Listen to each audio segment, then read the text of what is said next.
৭৫ বছরের ইতিহাসে সর্বোচ্চ বৃষ্টিপাতের সাক্ষী হল বিলাসবহুল শহর দুবাই। আর এতেই তলিয়ে গেছে দুবাইয়ের রাস্তাঘাট, দেখা দিয়েছে বন্যা।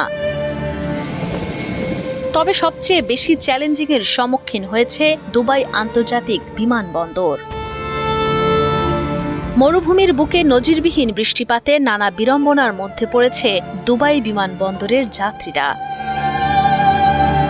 শত শত ফ্লাইট বাতিল ও বিলম্বের কারণে বিমানবন্দরে আটকা পড়েছেন হাজার হাজার যাত্রী। এর ফলে বিমানবন্দরে দেখা দিয়েছে ব্যাপক বিশৃঙ্খলা। মূলত দুবাইয়ের অনেক এলাকা পানিতে তলিয়ে যাওয়ায় বিমানবন্দর থেকে বের হতে পারছেন না হাজার হাজার যাত্রী। অন্যদিকে ফ্লাইট বাতিল ও বিলম্বের কারণে ঘণ্টার পর ঘণ্টা বিমানবন্দরে অস্বস্তিতে দিন কাটাচ্ছেন যাত্রীরা।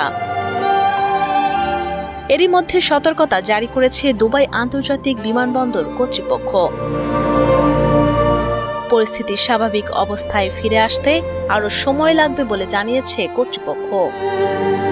এমন পরিস্থিতিতে বিমানবন্দরে দেখা দেয় আসন সংকট, তাই